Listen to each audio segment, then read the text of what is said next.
तो चलिए दोस्तों, अब अपना अगला काम शुरू करते हैं। आई एम श्योर कि आपने पिछले पूरे के पूरे 5 कैटेगरीज में जो मैंने लेवल 1 की जर्नल एंट्रीज करवाई वो आपने बिल्कुल अच्छी तरह से कर ली, रीजनिंग के साथ सारी की सारी सीख ली। अब हम बढ़ेंगे अपने अगले काम पर।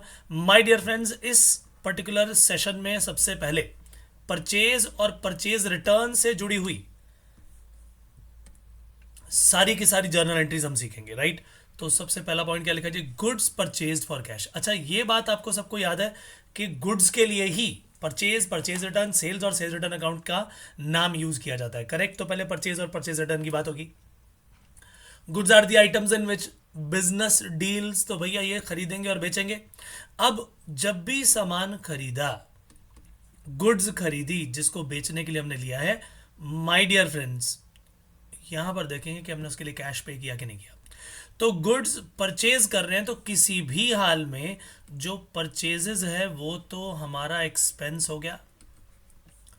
गुड्स हमने जो परचेज की वो बन गया बिजनेस का एक्सपेंस, और यहां पर वो एक्सपेंस बढ़ गया। एक्सपेंस बढ़ने पर डेबिट होता है, यानी ये बात तय हो गई कि जब भी गुड्स परचेज होंगी परचेज अकाउंट तो डेबिट होना ही होना है।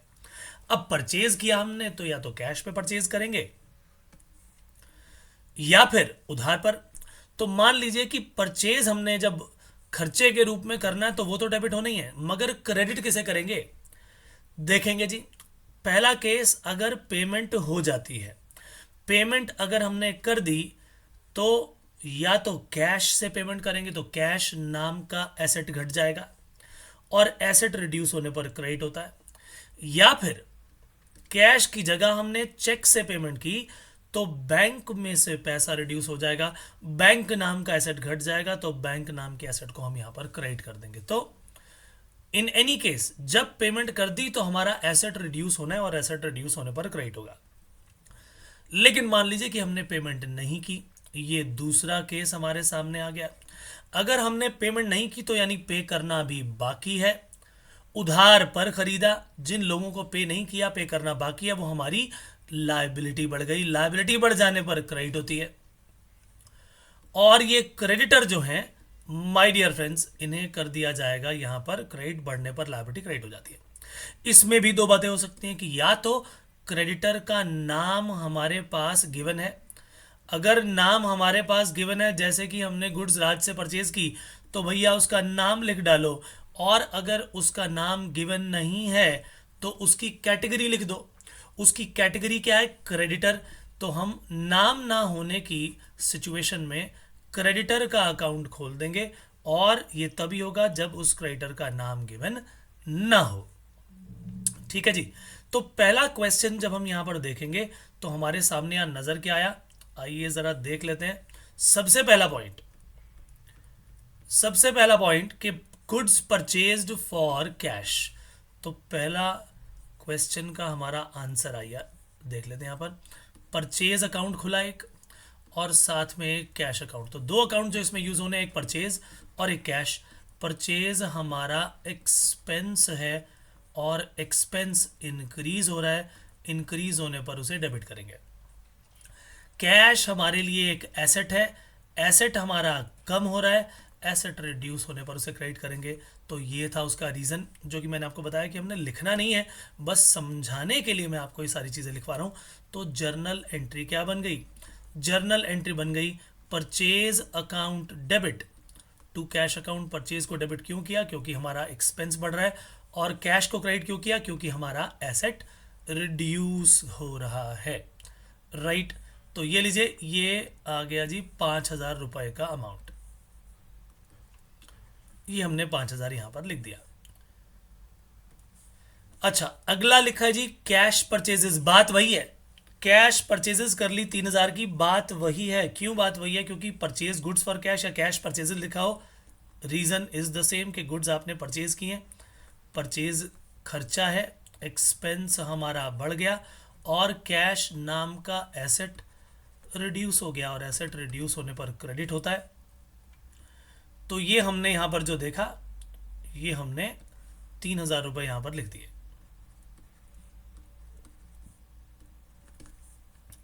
चलिए, पॉइंट नंबर 3, क्वेश्चन नंबर 3 लिखा है, आइए देखें क्या लिखा है। Purchase goods and paid by cheque बात वही है, पेमेंट यानी कर दी गई है, मगर इस बार पेमेंट जो गई वो चेक से गई।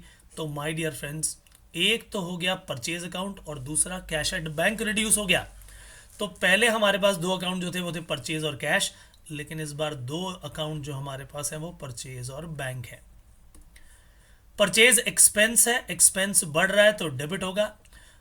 बैंक में रखा हुआ पैसा घट जाएगा, एसेट रिड्यूस होने पर क्रेडिट होता है। तो जर्नल एंट्री क्या बन गई? जर्नल एंट्री बन गई purchase account debit to bank account. Very very simple. Amount कितना था जी? 8,000। तो ये लीजिए, ये भी हमारा काम यहां पर हो गया समाप्त। करेक्ट। चलिए अब चलते हैं अगले क्वेश्चन की तरफ। क्या लिखा है यहां पर? Goods bought from Ronnie for cash. सामने वाली पार्टी का नाम भी लिखा है मेरे दोस्तों, लेकिन नाम के साथ साथ कैश भी तो लिखा है। अगर कैश लिखा हो तो फिर हमें उसका नाम लिखने की भला क्या आवश्यकता है? तो जब किसी व्यक्ति को हम कैश पर सामान बेच देते हैं या उसे खरीद लेते हैं तो कैश ही लेन देन हो गया ना, तो उसमें उस व्यक्ति के नाम को लिखने की कोई जरूरत नहीं है हमें। तो यहाँ पर भी रॉनी से हमने सामान खरीदा और कैश पे कर दिया, तो मुझे तो कैश को ही यहाँ पर रिकॉर्ड करना है, रॉनी का नाम लिखने की कोई ज़रूरत नहीं है। परचेज हमारा खर्चा है, वो तो हमेशा डेबिट होना ही होना है। परचेज जब बढ़ेगी वो खर्चा डेबिट होना ही होना है। सवाल यही आता है कि हम क्रेडिट किसे करें। तो यहाँ कैश गया था, कैश को क्रेडिट किया। यहाँ पर भी कैश गया था, यहाँ चेक से पेमेंट हुई थी, यहाँ पर हमने रॉनी को कैश पे किया, तो कैश ही क्रेडिट कर दिया जाएगा। अब आप ध्यान दे रहे हो कि जर्नल एंट्री क्वेश्चन नंबर 1, 2 और 4 में सेम है, लेकिन क्वेश्चन देने का तरीका तीनों का अलग है। यही चीजें हमें यहां पर देखनी है कि एग्जामिनेशन में अगर किसी भी तरीके से वो सवाल पूछे तो हमें उसका जवाब आना चाहिए। इसीलिए मल्टीपल तरीके से क्वेश्चन पूछ के आपको मैं यहां पर प्रैक्टिस करवा रहा हूं। ध्यान से पढ़िए। Credit purchases. अब ये साफ तौर पर लिख दिया कि आपने सामान उधार पर खरीदा है 1,000 रुपए का। अब जरा मुझे बताइए, आपने परचेज कर ली तो परचेज तो खर्चा हो गया, परचेज एक्सपेंस है, एक्सपेंस बढ़ने पर डेबिट होता है, पक्की बात है। लेकिन क्या आपने इसके लिए पैसा दे दिया? नहीं दिया। नहीं दिया तो लायबिलिटी बढ़ गई, लायबिलिटी उसकी तरफ बढ़ गई जिससे हमने सामान उधार पर खरीदा। लेकिन क्या उस व्यक्ति का नाम इस क्वेश्चन में लिखा है जिससे हमने उधार पर खरीदा? The answer is no. लिखा है केवल क्रेडिट परचेजेस, यानी कि नाम नहीं लिखा तो हम उसकी कैटेगरी लिख डालेंगे क्रेडिटर्स। ये हमारी लायबिलिटी बढ़ गई और लायबिलिटी बढ़ने पर क्या हो जाती है? क्रेडिट हो जाती है। तो ये आ गया जी पॉइंट नंबर 5। जर्नल एंट्री बन गई purchase account debit to creditors account. Purchase account debit to creditors account. So my dear friends, मैंने यहां पर जो उधार पर सामान लिया 1,000 रुपए का, उसकी एंट्री पास कर दी। अब उसके बाद यहां लिखा है गुड्स परचेज ऑन क्रेडिट। दोनों ही सेम बात है, दोनों ही सेम बात है, चाहे क्रेडिट परचेजेस लिखा हो या गुड्स परचेज्ड ऑन क्रेडिट। हालांकि क्रेडिट परचेजेस में कुछ लोग कहेंगे सर यहां पर गुड्स तो लिखा ही नहीं। तो भैया परचेज अकाउंट जो यूज किया गया है क्रेडिट परचेजेस में वो केवल और केवल गुड्स के लिए ही यूज किया जाता है, इसीलिए हमने परचेज को डेबिट किया। तो 5वें क्वेश्चन में 1,000 का अमाउंट था जी। अब यहाँ पर क्या आ गया? फिर से परचेजेस हैं, फिर से उधार है और क्रेडिटर का नाम नहीं लिखा, तो हमें भी क्रेडिटर की कैटेगरी ही लिखनी है। 10,000 का ये अमाउंट था और रीजन इज द सेम। तो क्वेश्चन नंबर 6 में भी सेम रीजन था, इसीलिए purchase account debit to creditor. चलिए अगला पॉइंट लेकर आता हूं। लिखा है goods bought on credit from Ravi. 40,000 का सामान और रवि से उधार पर खरीदा। अब बताइए जरा, क्या क्रेडिटर का नाम लिखा है? यस, रवि का नाम लिखा है। तो माय डियर फ्रेंड्स, हमें अब रवि को ही यूज करना पड़ेगा। तो जर्नल एंट्री क्या बन गई? परचेज तो हमारा खर्चा है, परचेज तो डेबिट होना ही होना है, रीजन इज द सेम। और क्रेडिटर भी हमारे बढ़ रहे हैं, लेकिन इस बार क्रेडिटर का नाम लिखा है तो मुझे उसका नाम लिख देना चाहिए। रवि नाम का क्रेडिटर जिसने हमें उधार पर सामान दिया, उसकी तरफ हमारी लायबिलिटी 40,000 रुपए से बढ़ गई, तो ये लीजिए हमने 40,000 का खर्चा बढ़ा दिया और 40,000 की ही लायबिलिटी रवि की तरफ बढ़ा दी। ये है जी इसका रीजन। ठीक है, क्वेश्चन नंबर 8 पर अब हम आने वाले हैं। नेक्स्ट क्वेश्चन क्या कहता है, गुड्स परचेज्ड फ्रॉम विश्वास। अब देखिए 7th और 8th में क्या डिफरेंस है। 7th में क्लियर कट लिख दिया गया था goods bought on credit from Ravi, लेकिन इस केस में गुड्स परचेज्ड फ्रॉम विश्वास लिखा है, क्रेडिट तो लिखा नहीं, कैश भी नहीं लिखा। कैश लिखा होता तो कैश ही मान लेते, जैसे कि goods bought from Ronnie for cash, तो हम नाम की वैल्यू नहीं रखते, लेकिन यहां पर तो कैश भी नहीं लिखा। लिखा है गुड्स परचेज फ्रॉम विश्वास, अगर कैश नहीं लिखा और केवल सामने वाली पार्टी का नाम लिखा है, इसका मतलब हमने विश्वास से उधार पर खरीदा 10,000 का सामान। तो my dear friends, journal entry बन गई परचेज अकाउंट डेबिट, क्योंकि खर्चा है, खर्चा तो हमेशा डेबिट होना ही होना है। और हमारी लायबिलिटी बढ़ गई, लायबिलिटी बढ़ने पर क्रेडिट होती है। किसकी तरफ हमारी लायबिलिटी बढ़ गई, विश्वास की तरफ। तो हमने विश्वास को यहां पर कर दिया है क्रेडिट, तो जर्नल एंट्री बन गई परचेज अकाउंट डेबिट टू विश्वास ₹10,000। माय डियर फ्रेंड्स, ये 8 की 8 एंट्रीज को अगर आप ध्यान से देखोगे तो इन 8 के 8 केसेस में क्वेश्चन डिफरेंट तरीके से पूछा गया है। हर एक चीज एक दूसरे से अलग है, तो जितनी पॉसिबिलिटीज हो सकती हैं मैं वो सब आपको करवा रहा हूं। ध्यान से बिल्कुल एक एक लाइन को, एक एक रीजन को समझ लीजिए, ताकि एग्जामिनेशन में जब ये सब चीजें आए तो आप आसानी से उसे कर पाए। तो चलिए, अगला क्वेश्चन लिखा है goods purchased from Rani worth ₹20,000। यानी ये बात पक्की हो गई कि हमने रानी से 20,000 का सामान खरीदा है, परचेज किया, तो परचेज तो डेबिट 20,000 से होनी होनी है। लेकिन सवाल यह था उसमें से हमने कितना पे कर दिया, out of which 5,000 is yet to be paid. 20 में से 5,000 रुपए रानी को अभी भी देने बाकी हैं। तो इसका मतलब क्या हुआ जी, कि परचेज जो हुई वो तो पूरा का पूरा हमारा खर्चा हो गया 20,000 का। एक्सपेंस बढ़ गया, और एक्सपेंस बढ़ने पर डेबिट होता है, ये पक्की बात है। तो परचेज अकाउंट हमने 20,000 से डेबिट कर दिया। परचेज अकाउंट डेबिट, उसमें लिखा था कि 5,000 अभी भी रानी को देने बाकी हैं, यानी रानी की तरफ हमारी लायबिलिटी 5,000 से बढ़ गई। बोलिए यस और नो। रानी की तरफ हमारी लायबिलिटी 5,000 से बढ़ गई, क्योंकि अभी ये पैसा उसे देना बाकी है। इसका मतलब 20 में से 5 देना बाकी है, तो भैया 15,000 तो जरूर दे दिए होंगे, यानी 15,000 की हमने कैश पेमेंट कर दी होगी, और 15,000 का अमाउंट जो है वो हमने यहां पर पे कर दिया। एसेट हमारा यहां पर 15,000 से रिड्यूस हो गया। क्या ये बात सभी को अच्छी तरह समझ में आई? Very very simple. Purchase account debit to cash to Rani. चलिए, अगला पॉइंट हमारे सामने क्या है, goods bought from Sarita worth ₹30,000 out of which 20,000 is paid in cash. तो 9th और 10th में क्या अंतर है जी, टोटल परचेज रानी से वहां पर भी बताई गई थी, यहां पर भी टोटल परचेज बताई है सरिता से। वहां पर क्या बताया था कि 5,000 is yet to be paid, और यहां क्या लिखा है, out of which ₹20,000 is paid in cash. 20,000 रुपया इज पेड इन कैश, तो इसका मतलब क्या हो गया कि यानी 30 में से 20,000 की कैश पेमेंट है, तो बचा हुआ 10,000 उधार है। सरिता को 10,000 रुपए हमने अभी देने हैं, राइट। तो परचेज जितने की हुई, परचेज का खर्चा जितने रुपए का हुआ, हमने परचेज के खर्चे को डेबिट कर दिया।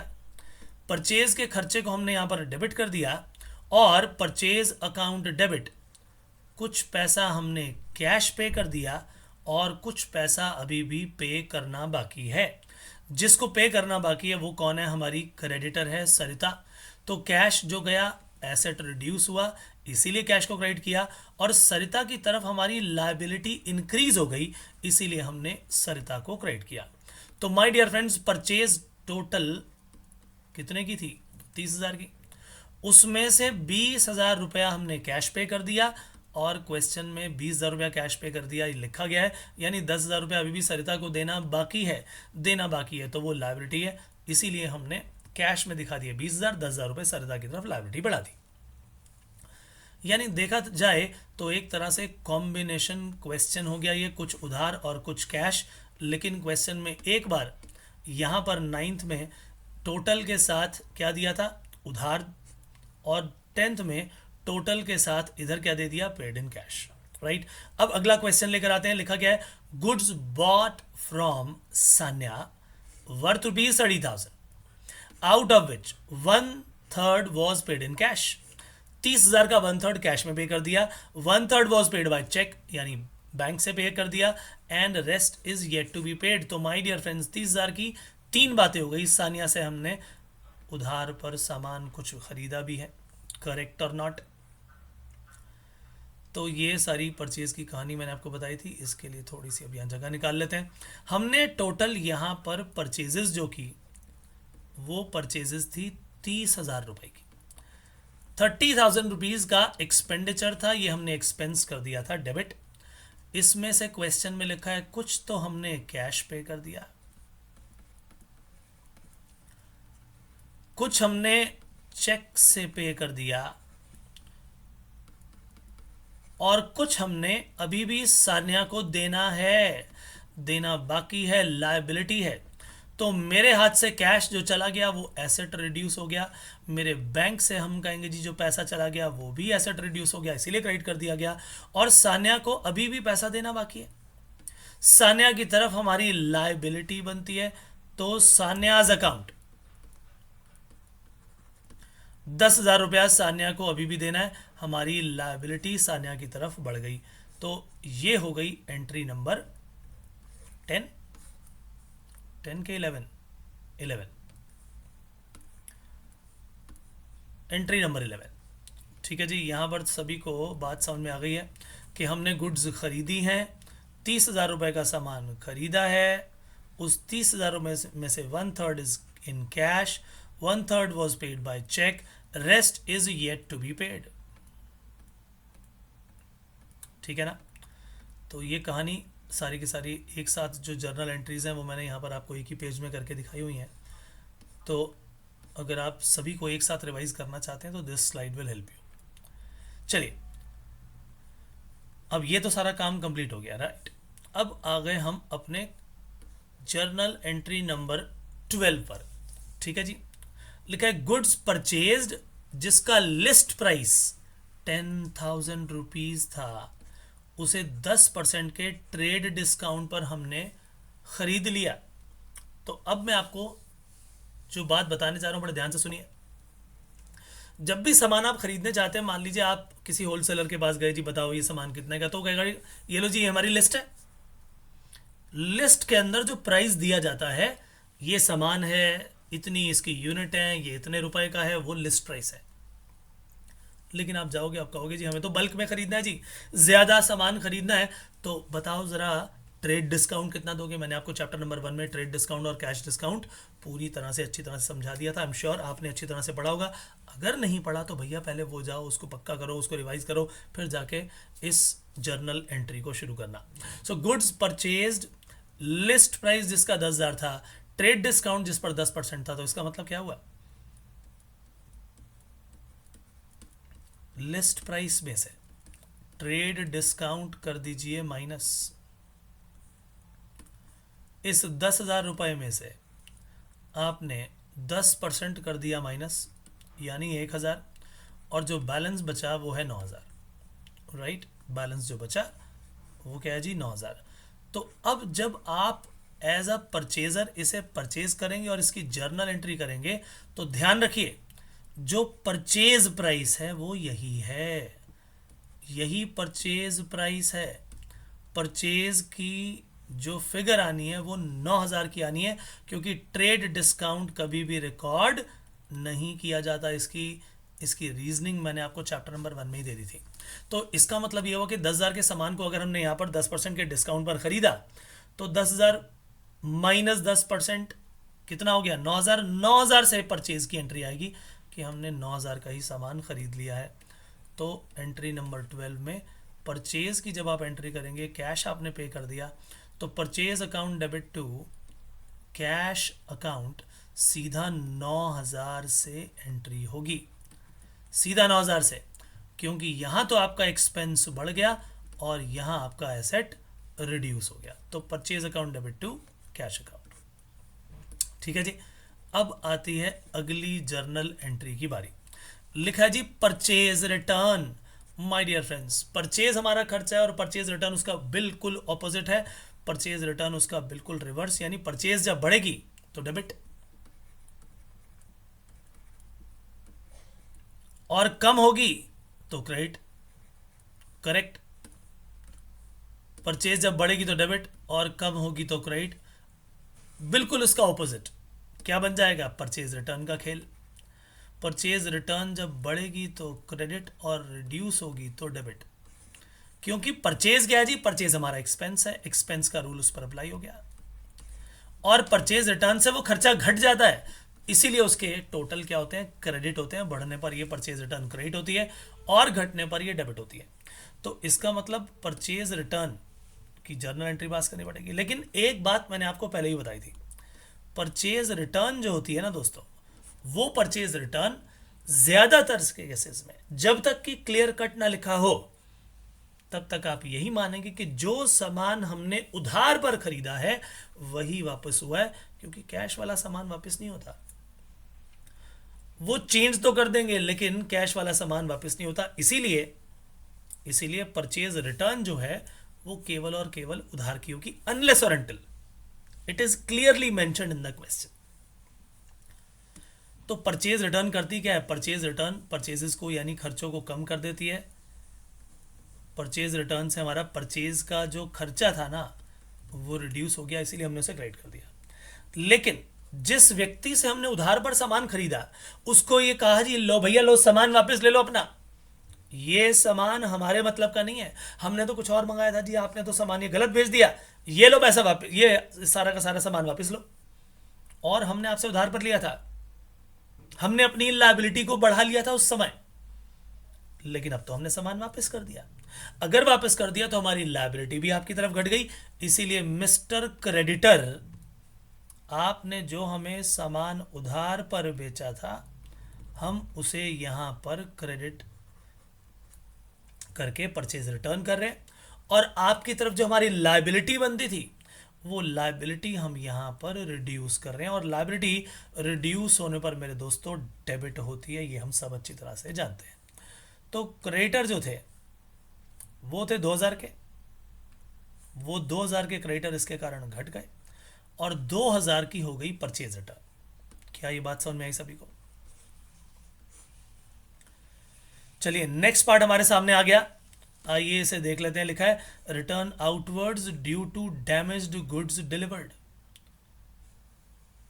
Return outwards due to damaged goods delivered, तो बात तो वही है, हमने आउटवर्ड गुड्स को बाहर भेज दिया, goods outward due to the damaged goods delivered. हमने कहा भाई सामान तुमने जो भेजा वो सारा का सारा डैमेज है, भाई ये क्या बात हुई, ले जाओ सारा का सारा सामान वापस। परचेज हमने की थी, उधार पर की थी, वापस कर दिया, परचेज रिटर्न, यानी कहानी फिर वही। 3000 का सामान हमने यहां पर भी रिटर्न कर दिया, तो परचेज रिटर्न अकाउंट 3000 का क्रेडिट करना ही होगा। हमने उस एक्सपेंस को यहां पर रिड्यूस कर दिया। करेक्ट। अब उसके बाद अगली कहानी हमारे सामने आती है जी, यहां पर भी तो हमारी लायबिलिटी बनती थी, हमने उधार का सामान ही खरीदा था, तो क्या वो लायबिलिटी घट गई कि नहीं घट गई? The answer is yes. 3000 रुपए से हमारी लायबिलिटी घट गई और लायबिलिटी रिड्यूस होने पर मेरे दोस्तों डेबिट होती है। इसीलिए यहां पर भी जर्नल एंट्री और उसके रीजंस बिल्कुल सेम होंगे, दोनों बातें सेम है। परचेज रिटर्न लिख दीजिए, रिटर्न आउटवर्ड लिख दीजिए, सब बातें क्लियर है। लेकिन यहां पर फिर वही बात, क्योंकि उस क्रेडिटर का नाम गिवन नहीं था हमने उसकी कैटेगरी का इस्तेमाल किया। लेकिन मान लीजिए उस क्रेडिटर का नाम गिवन होता, जैसे कि सान्या से हमने सामान उधार पर खरीदा था, उसको 10,000 रुपए अभी भी देने बाकी थे, पिछली एंट्री में देखा था ना। अगर मान लो हमने उसे 1000 का सामान रिटर्न कर दिया तो इस बार हमें उस क्रेडिटर का नाम गिवन है, सान्या का नाम हमें गिवन है, तो लायबिलिटी भी सान्या की तरफ बनती थी और लायबिलिटी अब घट जाएगी। यानी जर्नल एंट्री क्या होगी? यानी जर्नल एंट्री मेरे दोस्तों यहां पर क्या होगी? आइए देखें। हम कहेंगे परचेज रिटर्न है, परचेज रिटर्न ने तो क्रेडिट होना ही होना है, और सान्या को हम यहां पर डेबिट कर देंगे। हमारी लायबिलिटी सान्या की तरफ बनती थी, लायबिलिटी हमारी सान्या की तरफ रिड्यूस हो गई, और परचेज रिटर्न के कारण हमारा एक्सपेंस घट गया, इसीलिए हमने उसे यहां पर लिख दिया। ठीक है जी। तो 1,000 रुपए से ये सारी की सारी जर्नल एंट्री का काम यहां पर आ गया। क्या ये बात समझ में आई सभी को? तो ये सान्या वाली एंट्री के बाद अब पहुंचते हैं जी अपनी अगली एंट्री पर, और यहां क्या लिखा है? Payment made to creditors. हमारे जो क्रेडिटर थे उनको पैसा देना बाकी था, हमने कहा लो भैया लो, हमने तुम्हारे पैसे देने थे, ये लो 4,000 रुपये ले लो। तो जब मैं क्रेडिटर की पेमेंट कर दूंगा तो क्या मेरी लायबिलिटी घट जाएगी कि नहीं? क्रेडिटर की पेमेंट करने से भी लायबिलिटी घटेगी, इसीलिए क्रेडिटर्स को कर दिया जाएगा डेबिट। क्रेडिटर अकाउंट को हमने 4,000 रुपये से डेबिट कर दिया। वाई? बिकॉज हमने उसका पैसा पे कर दिया। अच्छा, पे कर दिया तो कोई ना कोई जेब से एसेट ही गया होगा, कैश ही गया होगा, और एसेट रिड्यूस होने पर क्रेडिट होता है। 4,000 रुपये हमने उसको पे कर दिए, ये भी काम यहीं पर हो गया समाप्त। ठीक है ना? अच्छा, यहां पर भी पेमेंट मेड टू क्रेडिटर है, तो किसी क्रेडिटर का नाम तो लिखा नहीं था, क्रेडिटर का नाम तो लिखा नहीं, लेकिन जैसे आया पेड टू सान्या तो हमने बोला सान्या कौन है जी? अच्छा, सान्या को हमने 9,000 रुपये दे दिए जी।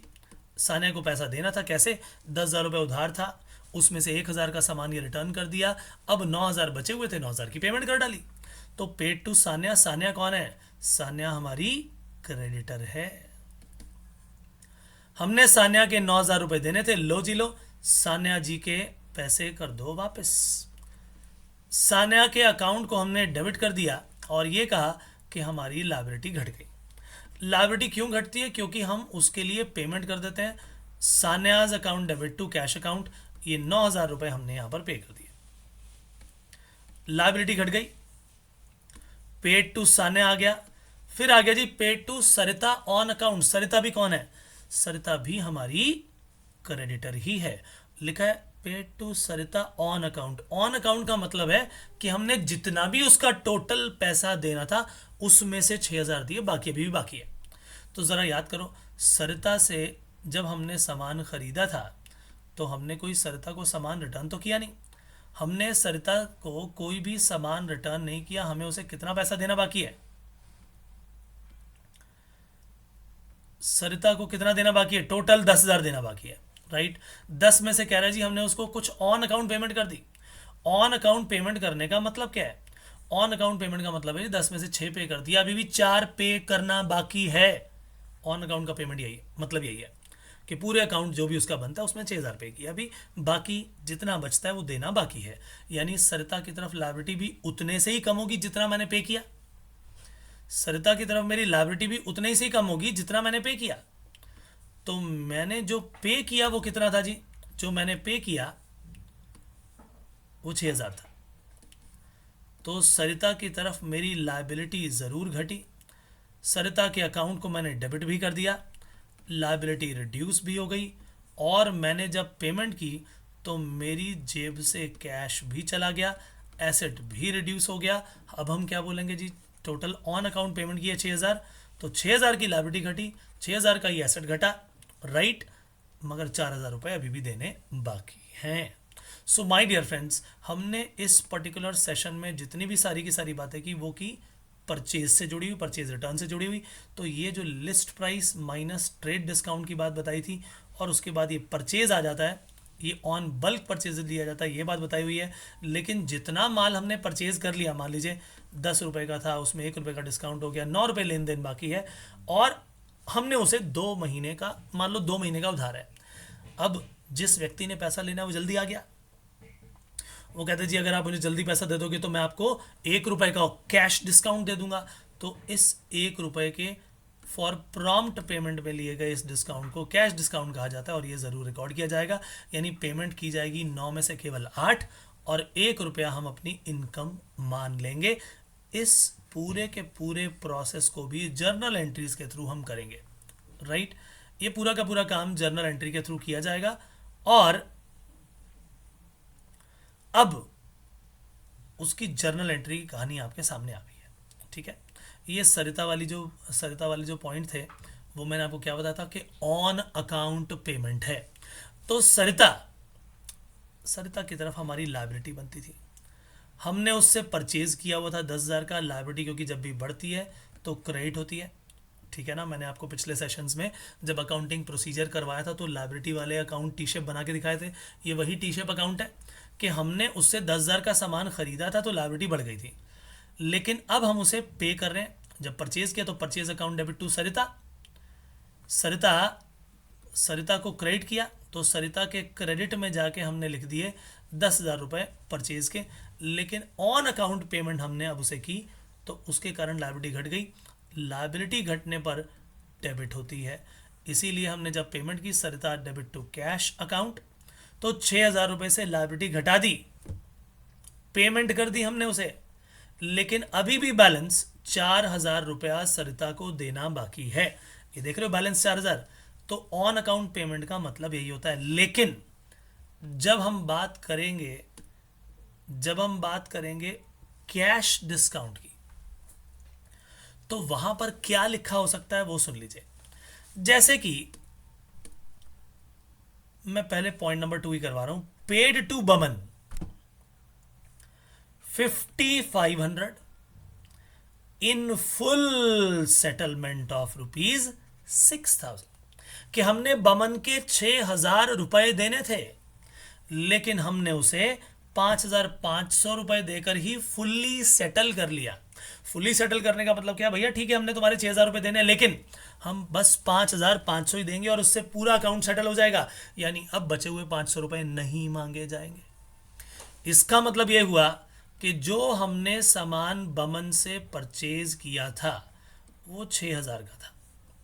बमन हमारे पास ज़रा जल्दी आ गया पैसा लेने और उसने कहा कि भाई अगर आप मुझे जल्दी पैसा दे दोगे तो मैं आपको कुछ डिस्काउंट दे दूंगा। और हमने कहा ठीक है बताओ कितना डिस्काउंट दोगे। वो कहता है आप एक काम करो, 6,000 की बजाय मुझे 5,500 की ही पेमेंट कर दो, मैं ये मान लूंगा कि आपने पूरी की पूरी पेमेंट कर दी, फुल्ली सेटल हो गया। इसका मतलब ये हुआ कि उसने हमें 500 रुपए का कैश डिस्काउंट दे दिया।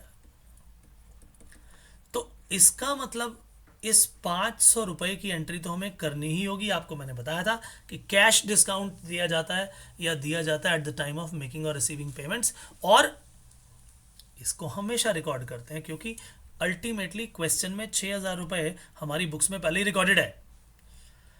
उस 6,000 के बदले में कुछ पैसा नहीं मिला और कुछ पैसा मिला, तो इसीलिए सभी को रिकॉर्ड करना पड़ेगा। बिल्कुल सेम चीज ऐसे आती है, cash paid to Navi ₹4,500 and discount received ₹500, ये भी एक ही बात है।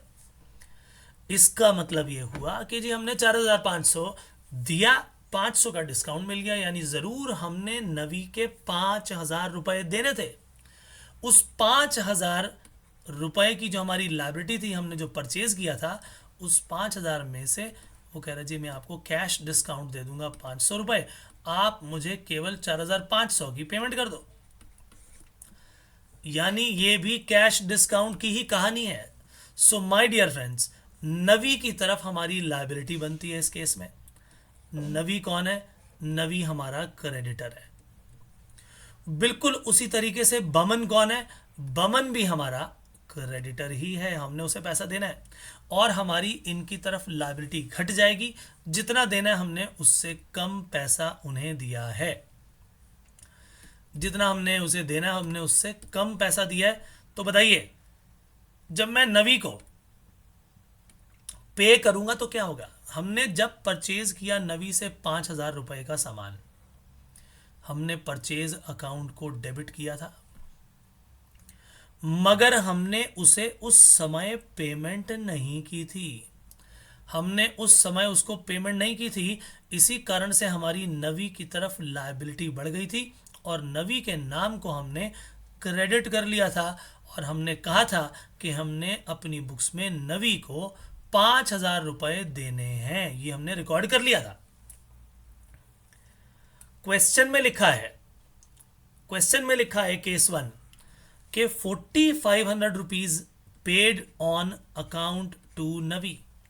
ऑन अकाउंट टू नवी, ये ऑन अकाउंट है, केस 1 बता रहा हूं मैं आपको, दो केसेस डिवाइड कर दिए।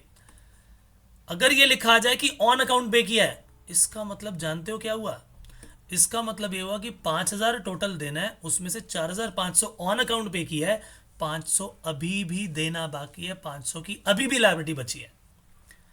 जैसे भी मैंने आपको सरिता वाला जो केस कराया था, ये वही है कि 5,000 हमने नवी को देने थे, लायबिलिटी थी, लेकिन क्वेश्चन में लिखा है कि it is paid on account. On account का मतलब है कि 4,500 पे कर दिए, 500 की लायबिलिटी अभी भी बाकी है, ये पैसा अभी भी देना बाकी है। लेकिन केस 2 में अगर लिखा आ जाए कि ₹4500 paid to Navi in full settlement of ₹5,000, यानी कि आप हमें 4,500 दो, नवी बोल रहा है मैं आपसे बचे हुआ पैसा मांगूंगा ही नहीं, 5,000 के बदले में 4,500 देके फुल्ली सेटल, यानी 4,500 पे कर दो और बचे हुए 500 रुपए आपको कभी भी देने की जरूरत नहीं है। यानी अगर मैंने 5,000 देना था, उसके बदले में केवल मैंने 4,500 दिया, तो 500 रुपए देने की जरूरत नहीं है, तो 500 रुपए मेरे बच गए, मेरी 500 रुपए की इनकम हो गई। ये कैश डिस्काउंट रिसीव्ड है माय डियर फ्रेंड्स। ये क्या है? ये कैश डिस्काउंट है, कैश डिस्काउंट रिसीव्ड है, ये कैश डिस्काउंट रिसीव्ड। तो जब आप इसे रिकॉर्ड करेंगे तो आप क्या बोलेंगे कि मेरी लाइबिलिटी, अब क्वेश्चन में तो ये था ना, नवी को हमने जब पेमेंट की तो हमने उसे डिस्काउंट के साथ पेमेंट की, ये कह करके 500 रुपये कभी नहीं देंगे जी, 4,500 दे दिया। तो सबसे पहला पॉइंट, मेरी नवी की तरफ जो लाइबिलिटी बनती थी वो लाइबिलिटी घट गई। लाइबिलिटी 5,000 की बनती थी, पूरे के पूरे 5,000 से ही घट गई। वो मेरी जो लाइबिलिटी थी वो पूरे 5,000 से ही घट गई।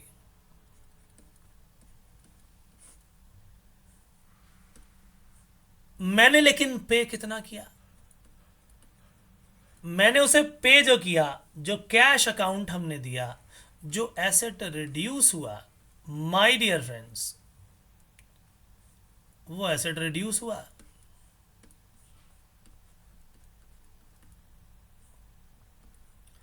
लाइबिलिटी घटी, एसेट 4,500 से घट गया। हमें डिस्काउंट कितना मिला? डिस्काउंट रिसीव्ड अकाउंट कितना है? 500 रुपए की इनकम हो गई जी हमें। ये पैसा हमें कभी भी नहीं देना पड़ेगा, ये 500 रुपए की हमारी यहां पर इनकम हो गई। ठीक है, तो ये था हमारा सारा का सारा वो नवी वाला खेल। अब बिल्कुल वही सेम बात लिखी है लेकिन दूसरे शब्दों में कि paid to Boman ₹5,500 in full settlement of ₹6,000, दोनों का मीनिंग सेम है। इस क्वेश्चन में हमें डिस्काउंट दिया है और पेमेंट दी हुई है, तो टोटल ड्यू कितना था वो निकाला था हमने, 5,000 रुपए। दूसरे क्वेश्चन में टोटल ड्यू भी गिवन है और जितना मैंने पे किया वो भी गिवन है, डिस्काउंट को फाइंड आउट किया। तो अब बमन की तरफ लाइबिलिटी हमारी 6,000 की बनती थी, हमने बमन को जो पैसा देना है वो कितना बनता है? हमारी लाइबिलिटी बनती थी 6,000 रुपए की, तो हमने यहां पर उसे 6,000 रुपए दे दिए। क्या पूरे के पूरे 6,000 दे दिए? The answer is no. हमने उसे कैश पे किया केवल और केवल 5,500 रुपए, यानी एसेट जो मेरा रिड्यूस हुआ वो 5,500 का हुआ, लेकिन मेरी जेब से 5,500 ही गए और दोबारा बचे हुए पैसे देने की जरूरत भी नहीं है। 500 रुपए बचे हुए देने की जरूरत नहीं है, मेरी इनकम बन गई, ये कभी भी देने की जरूरत नहीं है। ये है डिस्काउंट रिसीव्ड अकाउंट, 500 रुपए का हमें डिस्काउंट मिल गया। सो माय डियर फ्रेंड्स, ये सारी की सारी जो हमने कहानी, ये नवी वाली और ये सब की, ये थी परचेज रिटर्न, और उसके साथ हमने ट्रेड डिस्काउंट और कैश डिस्काउंट की पेमेंट भी यहाँ पर जिस तरह से जर्नल एंट्रीज की जानी चाहिए, जिस तरह से हमने उस लाइबिलिटी को पे किया, डिस्काउंट पर पे किया या पूरा पे किया, ये सारी बातें सीख ली हैं।